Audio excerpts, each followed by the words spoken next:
बोधले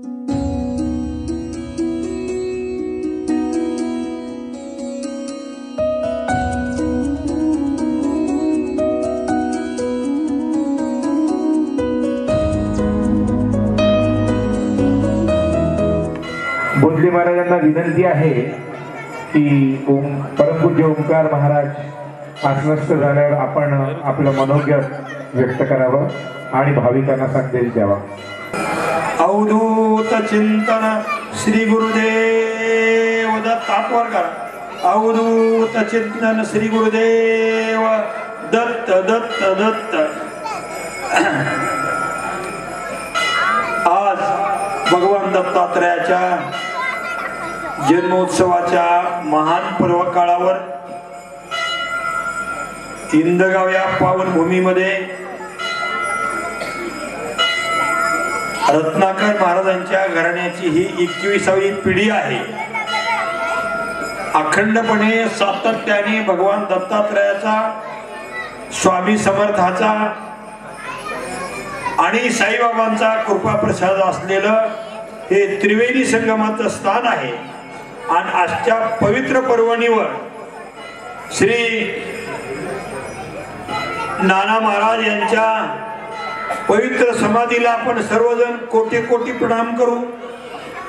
नरेशजी महाराज एवढे भाग्यवान आहेत, अंजनीच्या पोटी ज्या पद्धतीने मारुतीराय जन्माला आले त्या पद्धतीने नरेश महाराज त्यांच्या धर्मपत्नीच्या पोटी ओंकार महाराजासारखे हनुमानजी जन्माला आले, हे आपल्या सर्वांचं भाग्य आहे। आज आपण पाहतो आहोत एका वर्षात या देवस्थानचा एवढा कायापालट झाला। ज्यांच्या परिचयातून माझं येणं झालं असे श्री दपाटे साहेब या इकडे साहेब, श्री सुग्रीवजी दपाटे साहेब हे मंत्रालयामध्ये जॉईंट सेक्रेटरी आहेत। ते आणि त्यांच्या धर्मपत्नी स्नेहलताई दपाटे यांच्याकडे मी आल्यानंतर, कारण दपाटे घराण्याचं बोधले महाराज हे पिढ्यानपिढ्याचं गुरुघर आहे, मी त्यांच्याकडे आल्यानंतर इथल्या इंदगावच्या या दत्तस्थानाची आणि ओंकार महाराजांची ख्याती ऐकून मला असं वाटायचं की आपण कधी जाऊन त्या भूमीला वंदन करू आणि कधी ओंकार महाराजाच्या सान्निध्यात राहून त्यांच्या ठिकाणी असलेल्या या ज्या चैतन्य लहरी आहेत त्यांच्या ठिकाणी एक भगवान दत्तात्रयाच्या प्रसादाची शक्ती आहे। कारण कोणाच्या मनात काय आहे, कोणाची काय समस्या आहे न सांगता ज्यांना कळून येतं असे आपले आदरणीय ओंकार महाराज रत्नाकर महाराजांना कोटी कोटी आपण नमन करूया। आपल्याला कल्पना आहे हे कोणाकडेही नसतं। ज्यावेळेला कुरुक्षेत्रावर युद्ध सुरू व्हायचं पण युद्धातली बातमी सांगणार कोण, त्यावेळेला व्यासानी संजयाच्या डोक्यावर हात ठेवून शक्तिपात केला आणि सांगितलं की तुम्ही इथं जरी हस्तिनापूर मध्ये राहिलात तरी कुरुक्षेत्रावरलं सगळं तुम्हाला या ठिकाणी दिसल आणि तुम्हाला सर्व संवाद करता येईल। हा जसा संजयाला कृपा प्रसाद भेटला, व्यासांचा आशीर्वाद आहे, व्यासानी शक्तिपात केला, त्याचप्रमाणे थोर संत प्रातस्मरणीय नाना महाराजांनी आपल्या ओंकार महाराजावर शक्तिपात केलेला आहे, त्यांच्यावर हा प्रसाद त्यांनी दिलेला आहे आणि म्हणून सगळ्याचं मनोगत ओळखण्याची शक्ती त्यांच्या ठिकाणी आहे। आणि हा शक्तिपात कोणावरही करू शकत नाही। ज्ञानेश्वर महाराजांच्या कंठाला मुळे लागली तेव्हा ज्ञानेश्वर महाराज खूप दिवस वाट पाहत होते की अधिकारी कोण पुरुष असेल की ज्यानं मी माझं मनोगत सांगू शकेल। तेव्हा शांतीब्रह्म एकनाथ महाराज त्यांना योग्य वाटले आणि म्हणून नाथ महाराजांनी एकनाथ महाराजांच्या स्वप्नात गेले आणि स्वप्नात गेल्यानंतर त्यांना सांगितलं की सिद्धेश्वराच्या तिथं माझी समाधी आहे, तुम्ही तिथं या। तर नंदी मांजारी देखील द्वार ती शिळा बाजूला काढली आणि नाथ महाराज आत गेले आणि नाथ महाराजाला माऊली ज्ञानोबा यांचं दर्शन झालं। त्यांनी ज्ञानेश्वरी ग्रंथ शुद्धीकरणासाठी त्यांच्यावर जबाबदारी सोपवली. त्या पद्धतीने थोर संत नाना महाराज सुद्धा वाट बघत होते की माझी ही सगळी शक्ती, लोककल्याणाची शक्ती, लोककल्याणाचं ज्ञान आणि लोककल्याणाची दया ही कोणाकडे मी देऊ. तर ओंकार महाराजच त्यांना योग्य दिसले आणि म्हणून नाना महाराजांची संपूर्ण चैतन्य शक्ती ओंकार महाराजांच्या दादांच्या चरणी आहे. तुम्हाला कोटी कोटी धन्यवाद देतो. खरं म्हणजे आपल्याला मी सांगू इच्छितो, कधी कधी महाराज एखादा शब्द कडक बोलत असते, बरोबर आहे, कडकच बोलते. त्याचं कारण आहे, मी एक सांगतो. माझे गुरु महाराज सुद्धा कडक बोलत होते, रामचंद्र बोलले महाराज. पण मला त्याच्यातलं एक उत्तर निघालं, गुलाबाच्या पाकळ्या जर सुरक्षित राहायच्या असतील आणि त्याच्यातला मकरंद जर तेजस्वी राहायचा असेल तर त्या गुलाबाला खाली काटे असतात महाराज. हे काटे असल्याशिवाय गुलाबाच्या पाकळ्या सुरक्षित राहत नाही. तशा अधिकारी पुरुषाची शिस्त, त्यांना जो नाथ परंपरेचा आदेश आहे तो तेवढा तेवढ ठेवायचा असेल तर शब्दाचे काटे असल्याशिवाय ते चैतन्य, ती ताकद तेवढ्या ताकदीने राहत नाही. आणि म्हणून महाराजांचे कधी कधी कठोर शब्द हे कारण हे कठोर शब्द नाही, तो प्रेमाचा आशीर्वाद आहे. आणि भक्ताला सुद्धा सवय अशी लागते. महाराज रामचंद्र बोलते महाराजांचे गुरु, ते बी कडक असायचे. भक्ताला सुद्धा सवय अशी लागते की कडक बोलल्याशिवाय आपली भेट झाल्याशिवाय राहत नाही. मग एक मॅडम आल्या, ती म्हणली माझा सत्कार, ती म्हणली तुझ्या डोक्यात नारळ ठेवतो. त्यांना इतका आनंद झाला. ही खऱ्या अर्थ प्रेमाचं संक्रमण आहे महाराज. हा खऱ्या अर्थानं काय आहे, आशीर्वाद आहे. आईनं कठोर बोललं की लेकराला वाटतं माझी सख्खी आई, आणि तिनं जर मऊ बोललं तर वाटतं ही बहुतेक मावशी असेल. तशा पद्धतीने गुरुचं प्रेम हे अत्यंत मोलाचं आहे. मी आपला अधिक वेळ घेत नाही, परंतु तुम्हाला महाराजांच्या बद्दल जर बोलायचं झालं तर हे सगळे जरी संसार करत असले तरी संसाराची माया त्यांच्यात राहिलेली नाही. मला एक प्रसंग ऐकायला मिळाला. महाराज इकडे कार्यक्रमात असताना त्यांच्या मुलावर मोठं दुर्धर संकट आलं, आपत्तीवर आपत्ती आली, पण त्याच्यावर अंत्यसंस्कार करायला सुद्धा महाराज जाऊ शकले नाहीत. एवढं भक्तीचं प्रेम आणि एवढं लोककल्याणाचं प्रेम असणारे महात्मे, बघा जोपर्यंत महात्मे असतात तोपर्यंत आपल्याला लक्षात येत नाही. आपल्याला एवढंच वाटतं कधी कधी आम्हाला कधी दर्शन वेळेत मिळालं नाही, आमच्या घरी बाबा आले नाही, असं कधीतरी वाटतं. ते घरी नाही आले तरी अंतरातून आपल्याला आशीर्वादच असतो.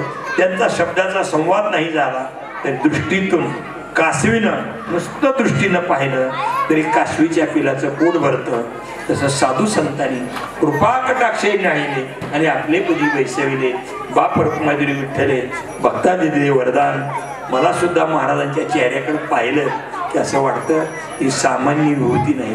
प्रत्यक्षात दत्त महाराजाचं आपल्याला दर्शन झालं नाही तरी अंश रूपाने भगवान दत्तात्रय हे आपण अमोल महाराजातच पाहतोय. त्यांना मी कोटी कोटी दत्त. दुसरी गोष्ट तुम्हाला सांगतो की कधी कधी काय होतं, अंधश्रद्धेला माणसं बळी पडतात. कधी कधी धर्माच्या व्यासपीठाचा उपयोग लोकांचं आर्थिक शोषण आणि कधी कधी धर्माच्या व्यासपीठाचा उपयोग अंधश्रद्धा वाढवण्यासाठी केला जातो. पण मी माझ्या आयुष्यात अनेक ठिकाणी फिरलो, पण आज मात्र मला हे ठिकाण असं वाटलं की खऱ्या अर्थानं डोळस श्रद्धा काय. गरिबाची लेकरं शिकवली पाहिजे, अनाथ मुलीचं लग्न केलं पाहिजे आणि समाजातल्या अनेक पुरोगामी विचाराची मूर्ती म्हणजेच ओंकार महाराज आहे असं मला अनुभवाला आलं. मला नक्कीच वाटतं त्यांचं नाव आहे ओंकार, त्यांच्या आशीर्वादात आहे धार. आपल्या सर्वांच्या भावनेतून मी त्यांना घालतो सद्भावनेचा हार. तुम्हीच आहात सगळ्याचा आधार. तुम्हाला कळालेलं आहे सार, तुमच्याकडे आमचे सगळ्याचे लागलेले आहेत नेत्र. तुम्हाला लोककल्याणाचं कळालेलं आहे सूत्र. हे सगळे आहेत आपल्या भक्तीला पात्र. आमच्या अंगावर आहेत धोत्र. अजून काय मी बोलू, एवढी सद्भावना या ठिकाणी व्यक्त करतो. आडनाव आहे रत्नाकर. त्यांचा भक्ती मार्गाबरोबर पुरोगामी विचारावर आहे भर. म्हणून तुमच्याबद्दल सगळ्याच्या मनात आहे आदर. तुमचे सगळ्याच्या कर आहे आशीर्वादाची नजर. प्रत्येक भाविकाच्या भावनेची करता कदर. पण ज्या आईच्या पोटी जन्माला आला त्या आईचं धन्य झाले आहे उदर, एवढी सद्भावना व्यक्त करतो. आपल्या सर्वाला कोटी कोटी अशा प्रकारचा धन्यवाद देतो. खरं म्हणजे मला या ठिकाणी बोलायची दिली संधी महाराजांच्या आशीर्वादाने आपल्या सगळ्याची जीवनाची व्हावी चांदी. ही दत्त जयंती म्हणजे आपल्याला आशीर्वादाची आहे नांदी. कुठे काय आईनवर बोलवा. आज त्यांच्या आईचा वाढदिवस आहे म्हणून आपण सगळेजण बसून मातोश्री आईसाहेब या ठिकाणी आहेत नाही का? घरी का येते ना? येत आहेत का? त्यांच्या आईचा आज वाढदिवस आहे. आज आपण कुणाचा वाढदिवस साजरा करतो? जे आईने अशा सुपुत्राला जन्म दिला की तुमच्या आमच्या आयुष्यात प्रपंचात सुखाची वाढ व्हावी, अशा सुपुत्राला ज्यांनी जन्म दिला त्या आईसाहेबाचा वाढदिवस या ठिकाणी आज साजरा करण्याची संधी तुम्हाला आम्हाला मिळते. हे खूप मोठा आपल्या प्रकार आपलं भाग्य आहे. आपल्या सर्वांना कोटी कोटी धन्यवाद देतो. मी आजच्या प्रसंगी आपल्या सर्वांच्या समोर आणि बाबांच्या साक्षीनं आज आईसाहेबाचा वाढदिवस आहे. या निमित्ताने मी आदरणीय महाराजाला जवळ जाऊन विनंती करणार आहे.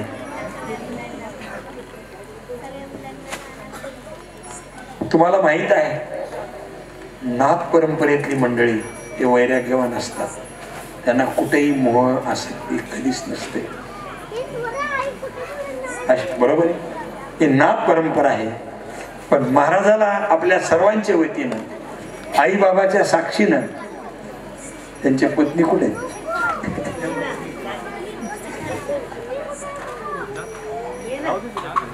असं त्यांच्या आई वडिलांनी तिकडे राहू दिलं नाही.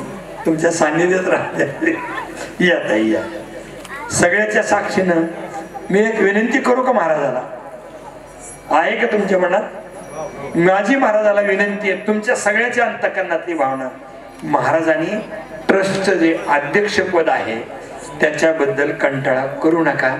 महाराज तुम्ही अध्यक्षपद कायमपणे असं तुमच्या हातून राहावं आणि परमेश्वराची इच्छा आहे महाराज. आज ह्या जागेचा उत्कर्ष एका वर्षात एवढा झाला, ज्यावेळेला अजून 5 वर्षांनी येऊ त्यावेळेला हे फोटो काढून ठेवा. त्याला 5 वर्षानंतर तुम्हाला वाटत असेल की पहिलाच मठ आहे का नवीन मठ झालाय. इतकं वैभव तुमच्या हातामध्ये. महाराज ही तुमच्या हस्तरेषा आहे. मला फार काही भविष्य कळत नाही, पण तुमच्या हातात पांडुरंगाने, भगवान दत्तात्रेयाने, आजोबा नाना महाराजांनी, साईबाबांनी, स्वामी समर्थांनी हातात अशी शक्ती दिलेली आहे. या मातीचं सोनं करण्याचं सामर्थ्य तुमच्यात आहे. आणि म्हणून आपण या स्थानाला अध्यक्षपद आपल्याकडे कायमपणे राहू देऊ. हे चालत राहावं, वैभव वाढावं, हीच पांडुरंगाच्या चरणी प्रार्थना करतो. तुमच्या सगळ्याच्या मनात असंच आहे ना? सगळ्यात एकदा टाळी वाजवा मोठ्यानं. आणि धन्यवाद. महाराजांना माझी विनंती आहे की महाराज हे एवढं उभा करत असताना कधी कधी उद्वेग येतो. आम्ही पण तेच करतो. पण मी मनाला नेहमी एक मनात लक्षात ठेवत असतो. मनात एक लक्षात ठेवत असतो, कोणत्या तरी आईचे हात पोळल्याशिवाय लेकराला भाकरी मिळत नाही, लेकराला पोटभर जेवण मिळणार नाही. तसं तुमच्या आमच्या सारख्याचे काम करत असताना कुठेतरी लोक उद्विग्नपणाचे हात पोळलेले असतात, मन पोळलेलं असतं, परंतु ते आपण सहनच करायचं असतं. आणि या भूमीला पावन वैभव प्राप्त करून देण्याचं सामर्थ्य पांडुरंगाने दत्तात्रेयाने तुमच्यात दिलेलं आहे. अधिक वेळ येता या ठिकाणी थांबतो. रामकृष्ण हरी. आईसाहेबाचा वाढदिवस आहे आज. आज किती भाग्य आहे. मी कोटी कोटी प्रणाम करतो. आणि ओंकार महाराज नरेश महाराज रत्नाकर यांच्या मातोश्री मासाहेब यांचा आज वाढदिवस आहे. प्रकाशजी बोधले महाराज यांच्या वतीनं त्यांचा सत्कार करण्यात आलेला आहे.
सर्वांच्या जिभेवर अत्यंत आदराने आणि श्रद्धेनं जे आपण नाव घेतो ते वंदनीय ओंकार दादा महाराज, रत्नाकर महाराज यांच्या आधिपत्याखाली, त्यांच्या दिव्य अशा मार्गदर्शनाखाली चालू असलेल्या भगवान दत्तात्रयाच्या जन्मोत्सवाच्या निमित्ताने आपण अनेक वर्षापासून आणि पिढ्यानपिढ्या या गादीच्या, या परंपरेच्या, या पवित्र विचारधारेवर, या पवित्र अशा उपदेशावर श्रद्धा ठेवून गेली अनेक वर्षापासून या गादीच्या भगवान दत्तात्रयाच्या जन्मोत्सवाच्या निमित्ताने आपण येत आहात, आलेला आहात, त्याबद्दल संपूर्ण दत्त भक्तांना आणि या रत्नाकर परिवाराच्या या वंश परंपरा चालत आलेल्या सेवेला, गादीला वंदन करण्यासाठी आलेल्या आपल्या सर्वांना मी कोटी कोटी प्रणाम करतो. पूज्य ओंकार दादालाही प्रणाम करतो. आणि या निमित्ताने श्री सुग्रीवजी दपाटे साहेब, जे मंत्रालयामध्ये जॉईंट सेक्रेटरी आहेत, त्यांच्या धर्मपत्नी स्नेहलताई दपाटेताई यांच्या माध्यमातून मला आज या ठिकाणी या कार्यक्रमाच्या निमित्ताने आपल्या सर्वांच्या दर्शनाच्या आणि या समाधीच्या आणि दैवताच्या दर्शनाचा आणि पूज्य वंदनीय ओंकार दादा महाराजांच्या पवित्र सानिध्याचा योग आला, त्याबद्दल मी स्वतःला भाग्यवान समजतो. आपल्याला सर्वांना कोटी कोटी प्रणाम करतो. खरं म्हणजे आजची कीर्तनाची सेवा होती, परंतु आपल्याला भगवान दत्तात्रयाच्या जन्मोत्सवाचा पवित्र पर्व काळ म्हणजे 6:40 6:27 ते 6:40, पण निर्धारित आपला 6:40 आहे. या निमित्ताने आता आपल्याला फक्त 21 मिनिटाचा वेळ राहिलेला आहे. त्यामुळे कीर्तन सेवेच्या ऐवजी आपण प्रवचन सेवेच्या माध्यमातून ही वाक्पुष्प अर्पण करणार आहोत. भारतीय संस्कृतीमध्ये आणि सनातन धर्मापासून चालत आलेल्या वैदिक परंपरेमध्ये, संत परंपरेमध्ये देवाचा अवतार आणि संतांचा अवतार विश्वाच्या कल्याणासाठी एक प्रेरणा स्रोत असतो. जगत कल्याणासाठी दिव्य अशा प्रकारचे मार्गदर्शन असतं आणि जीवाचा शिव होण्याचं, जीवाचा देव होण्याचं एक अत्यंत महत्वाचं रसायन असतं, मार्गदर्शन असतं, हा ज्ञानप्रकाश असतो. या निमित्ताने भगवान दत्तात्रयाच्या जन्मोत्सवाच्या पुण्यपर्व काळावर शांतीब्रह्म एकनाथ महाराज यांनी भगवान दत्तात्रयाच्या जन्मोत्सवाच्या प्रसंगाचं वर्णन केलेला अभंग आपण या ठिकाणी सेवेकरता निवडलेला आहे. वास्तविक पाहता देवाचा अवतार असतो, संतांचाही अवतार असतो आणि जीवाचा जन्म असतो. जीवाचा जन्म हे कर्माचा भोग भोगण्यासाठी असतो. अगा कर्मी जे उरावे ते सुखदुःखी पावावे, तया ते भोगावया यावे देहा एका, हे जीवाचा जन्म असतो. संतांचा आणि देवाचा मात्र अवतार असतो. त्या संतांचा अवतारामध्ये आणि देवाच्या अवतारामध्ये थोडासा फरक आहे. देवाचा अवतार हा दुष्टाचा संहार करून संतांचं पालन करत असतो. म्हणून परित्राणाय साधूनां विनाशायचे दुष्कृतां धर्मसंस्थापनार्थाय संभवामी युगे युगे, असं भगवंताचं अभिवचन आहे. आणि दुष्टाचा संहार करणं आणि सज्जनाचं पालन करणं म्हणजेच धर्माचं रक्षण आहे. परंतु संतांच्या अवतार कार्यामध्ये धर्माचं रक्षण आहे, पण त्यांची पद्धत वेगळी आहे. संत दुष्टाला मारत नाहीत, तर दुष्टातल्या दुष्टबुद्धीचा नाश करतात आणि दुष्टालाही सज्जन करण्याचं काम संत करतात. सज्जनाचंही वृद्धी करतात, सज्जनालाही पुष्टी देतात आणि दुष्टालाही सज्जन करण्याचं काम संत करत असतात. या ठिकाणचा अवतार आहे तो भगवान दत्तात्रयाचा अवतार आहे.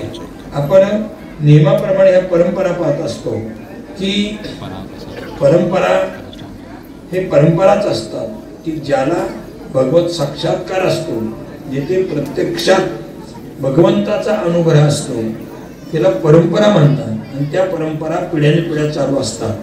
आज रत्नाकर महाराजांच्या परंपरेचा विचार केला तर ही 21 पिढ्याची परंपरा आहे. ही खूप मोठी परंपरा आहे. आपण पाहतो, आपण भगवंताची भक्ती करत असतो, पण माऊली वर्णन करतात, आस्थेच्या महापुरी रिगताती कोटी परी परी प्राप्तीच्या पहिले तरी पहिला निघे. आपली भगवंताच्या भक्तीच्या बद्दल आपण सुरुवात करतो, काही काल गेल्यानंतर आपल्या विचाराला फाटा फुटतो, पण ज्या अर्थी 21 पिढ्या ही परंपरा चाललेली आहे, त्या अर्थी प्रभू परमात्म्याचा, भगवान दत्तात्रयाचा आशीर्वाद म्हणण्यापेक्षा तो साक्षात्कार आहे. आणि त्यांनी ही पिढ्याने पिढ्या परंपरेने सेवा चालवण्यासाठी दिलेला आशीर्वाद स्वरूप सूर्य त्यांच्या पाठीशी उभा आहे. आणि अशा परंपरेला आपण कोटी कोटी प्रणाम करूया. या निमित्ताने ही जी परंपरा आपण भारतीय संस्कृतीमध्ये सांगत असतो, नाथ परंपरा, वेळ कमी असल्यामुळे मी थोडक्यात सांगतो. भगवान शंकराची चालत आलेली परंपरा आहे, त्याला नाथ परंपरा म्हणावं. आदिनाथ उमा बीज प्रकटिले, मचिंद्रा लादले सहज स्थिती, मचिंद्राणी बोध गोरक्षाशी केला, गोरक्षवेला गहिनी प्रती, गहिनी प्रसारे निवृत्ती दाता, ज्ञानदेवा सार चोजविले, ज्ञानदेवा उपदेश कोण्यापायी, सोपान मुक्ताबाई बोध येली, मुक्ताबाईने बोध खेचर असे केला आणि तिने नामे अशी बोध केला. ही परंपरा, याला आपण नाथ परंपरा अशा प्रकारचं म्हणत असतो. दुसरी चैतन्य परंपरा, जगद्गुरु तुकाराम महाराजांची जी परंपरा आहे ती चैतन्य परंपरा.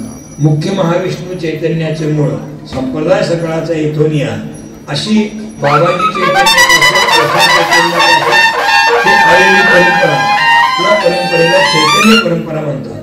परंतु आज आपण ज्या परंपरेच्या माध्यमातून आजचा उत्सव साजरा करत आहोत ही दत्त परंपरा आहे.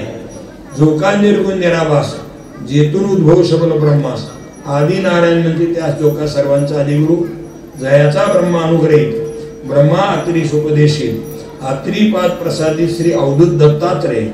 दत्तात्रय परंपरा सहस्रांनी दुसरा, जनार्दन शिष्य तिसरा, केला खरा कलियुगी, जनार्दन प्रतिष्ठवदान, समूळ निर्शले भवबंधन, एका जनार्दनी दान झाली संपूर्ण परंपरा. अशी ही दत्त परंपरा आहे. या दत्त परंपरेमध्ये आज जन्मकाळाचा, पर्वकाळाचा अत्यंत महत्वाचा दिवस आहे. यामध्ये आपण विचार करणार आहोत की भगवान दत्तात्रयाला या ठिकाणी प्रगट होण्याची काय आवश्यकता पडली, का प्रगट झाली.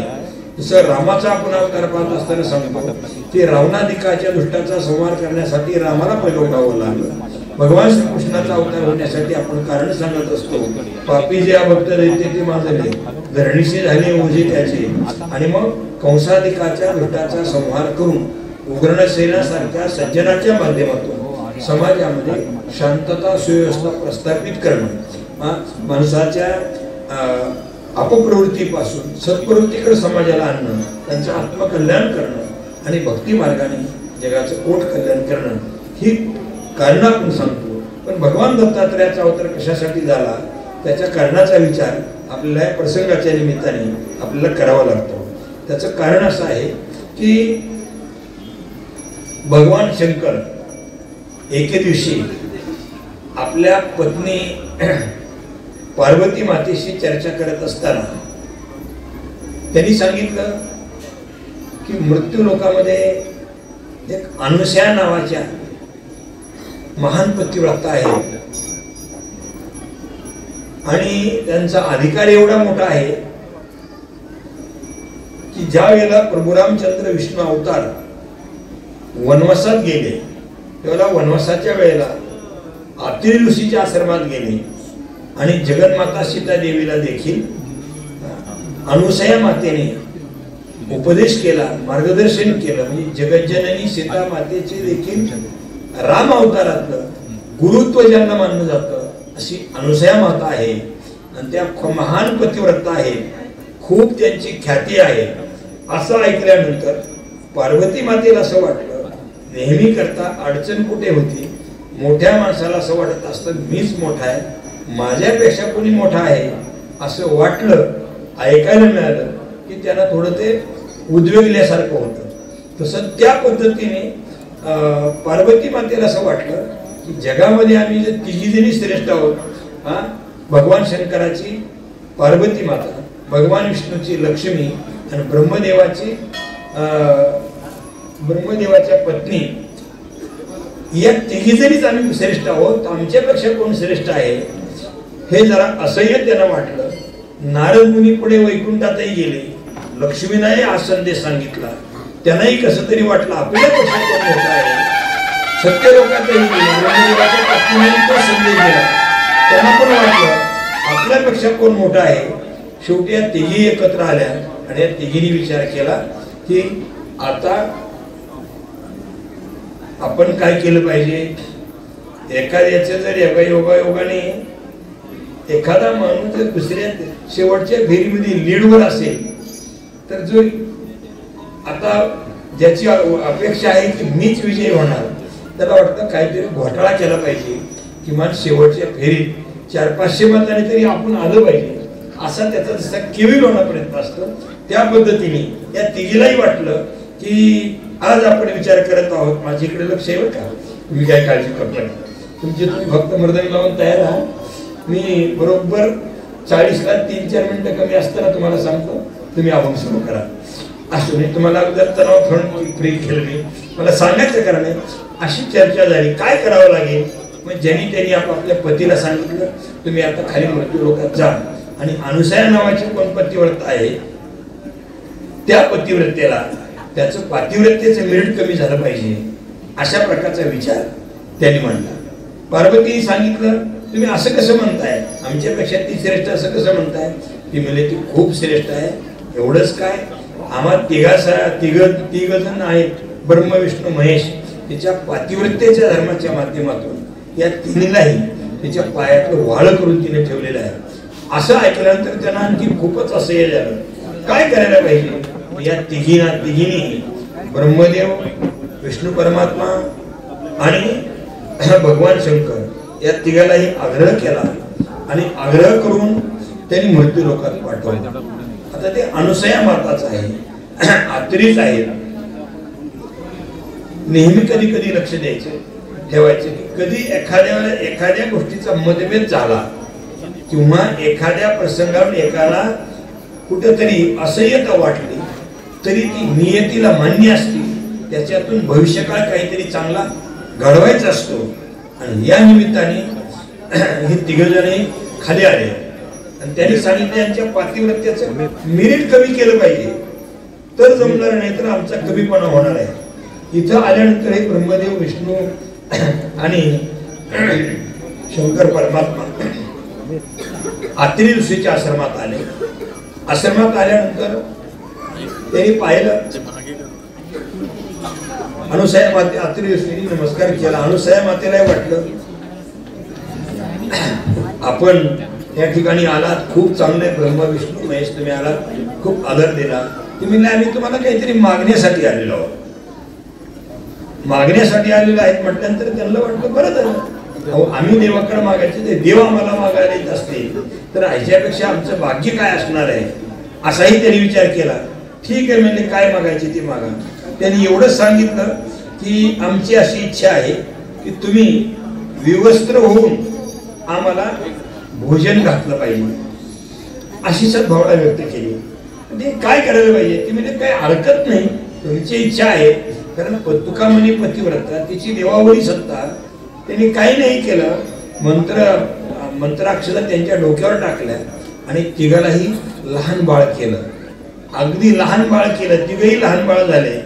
आणि लहान बाळ झाल्यानंतर त्यांनी आपल्या अंगावरचं दूधही पाजलं आणि त्याला पाळण्यात टाकून त्यांचा काय केला, त्यांना पाळणा गायला. मग अशा प्रकारचा विचार झाल्यानंतर या तिघीला ही गोष्ट कळाली. आता काय करायला पाहिजे. ह्याच्या आपली मुलं बाळ नारद महर्षी असे आहेत, त्यांनी पुढे हे केले. तुम्ही म्हणले हे कसं काय शक्य आहे. मग ते म्हणले तुम्ही काय करा, तुम्ही युट्यूबवर जाऊन तुम्ही सर्च करा. काय म्हणजे तुमचे पती लहान बाळ झाले हे तुम्हाला कसं कळलं. त्या काळचं युट्यूबवर म्हणजे आता आपण एखादी गोष्ट पाहिजे असते तर लगेच युट्यूबवर जाऊन सर्च करतो, की लगेच आपल्याला ते पाहायला मिळतं. तसं त्यांनी सांगितलं तुम्ही नारद रूपी युट्यूबवर जाऊन तुम्ही सर्च करा म्हणजे तुम्हाला कळेल. त्या तिघी त्या ठिकाणी आल्या. पाहतात ही तिन्ही बाळ झालेली. मग काय करायला पाहिजे. त्यांनी सांगितलं तुमचा जो पती आहे त्याला तुम्ही ओळखा. वैकुंठवासी पूज्य रामकृष्ण वसे इर्षेकर सांगायचे समोर पती आहे त्याला काय म्हणायचं विषयगत प्रत्यक्ष, पण हाच आपला पती आहे याला ओळखेल ना त्याला ज्ञानगत प्रत्यक्ष म्हणायचं. त्यांनी सांगितलं आम्ही तुम्हाला शरण आलेलं आहे, आमच्या लक्षात आलं तुमचं थोर पातिव्रत्य हे आम्ही तिघीनेही स्वीकारलेलं आहे, त्याच्यामुळे फक्त आमच्यावर उपकार करा, आमचे पती आम्हाला द्या. त्यामुळे पुन्हा त्यांनी मंत्रोच्चार करून या तिन्ही पतीला साक्षात ब्रह्म विष्णू महेश अशा प्रकारचं स्वरूप दिलं आणि मग त्या तिघींनी नमस्कार केला. पण गंमत अशी झाली की त्यावेळेला त्या अनुसया मातेने सांगितलं की माझ्या पोटी हे बाळ माझ्या साक्षीने झालेले आहेत आणि त्यांना मी अंगावरलं दूध पाजलेलं आहे, त्यांना मी पाळण्यात टाकलेलं आहे, आता त्या भगवान दत्त याचा मला विसर पडणार नाही, म्हणून बालरूपाने तेच शक्ती आता आणि अनुसया मातेच्या पोटी हे तिन्ही बाळचा प्रगट झाले आणि म्हणून या ठिकाणी एक अभंगाचा उच्चार मी फक्त करतो. आपण भजनी मंडळ भजन करून आपल्याला गुलाल पुष्प समर्पण करायचे आहे. माझा पण आज नाविलाज आहे महाराज, खूप काही चिंतन मांडता आलं असतं पण वेळ कमी असल्यामुळे आपल्याला फक्त आजच्या या प्रसंगाचाच उल्लेख करून पुष्पवृष्टी करावी लागेल. पुन्हा महाराज मला ज्यावेळेला बोलवतील त्यावेळेला निवांत आपण वेगळं कीर्तन करू, पण आज किमान त्यांच्या दर्शनाचा आणि किमान आपल्या सगळ्या भक्तगणाचा दर्शनाचा योग या निमित्ताने आलेला आहे. आपल्या सर्वांना धन्यवाद देतो आणि अशा प्रसंगी या ठिकाणी अभंग म्हटला जातो. तो अभंग आमचे भक्त मंडळी तरी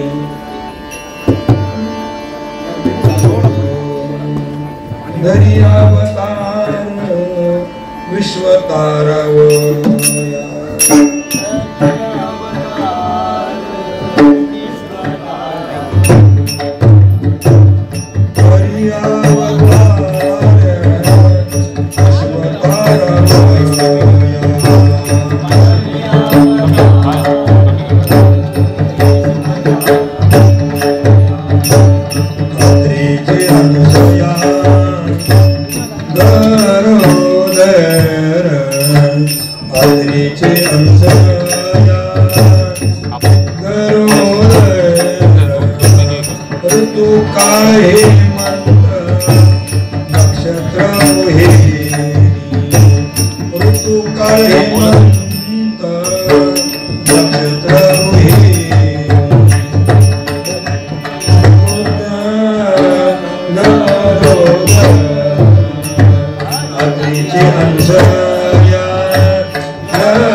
Oh,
ऋतू काळे हेमंत नक्षत्र होईल ऋतू काळे हेमंत नक्षत्र होईल एका जनार्दन पूर्ण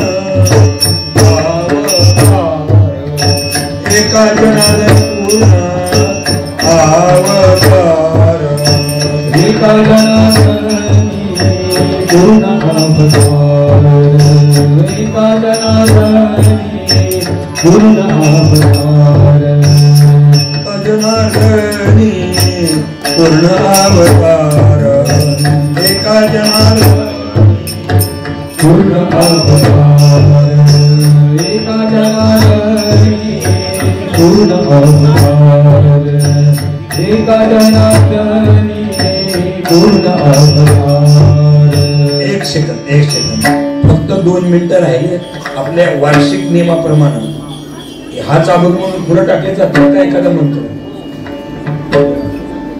असंच आहे गजर करायचं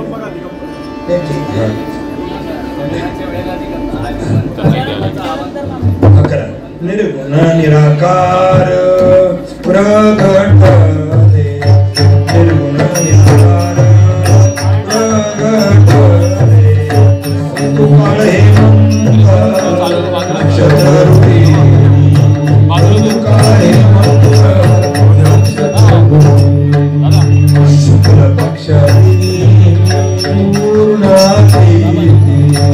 ऋतू काळ हेमंत नक्षत्र होईल ऋतू काळ हेमंत नक्षत्र होईल फक्त एकच मिनिट राहिलं मंत्र विचार करा आणि पुष्पवृष्टी बोला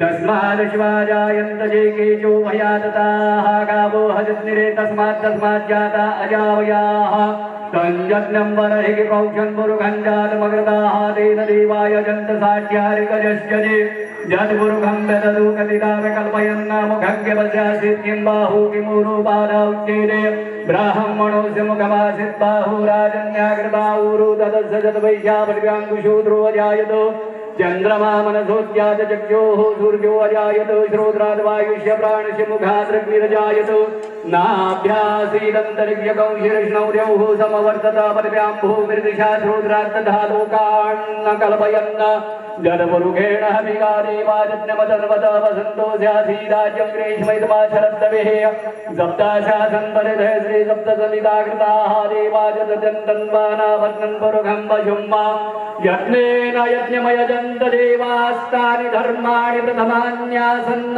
ते हनाकं महिमाना सचन्त यत्र पूर्वे सार्याः सन्ति देवाः अदित्याः संवृताः पृथिव्यैरसाच्च विश्वकर्मणः समवर्तदाग्रे तस्य द्वैता विदधद्रूपमेति तन्मर्त्यस्य देवत्वमाजानमग्रे वेदाहमेदं पुरुषं महान्तमादित्यवर्णं तमसः परस्तात् त्वमेव विदित्वादिवृत्तिमेति नान्यः बन्धः विद्यते यनाय प्रजापतिश्चरति गर्भे अन्तर्जायमानो बहुधा विजायते तस्य योनिं परिपश्यन्ति धीरास्तस्मिन् हतस्तुर्भुवनानि विश्वा जो देवेभ्यादपति जो देवानां पुरोहिता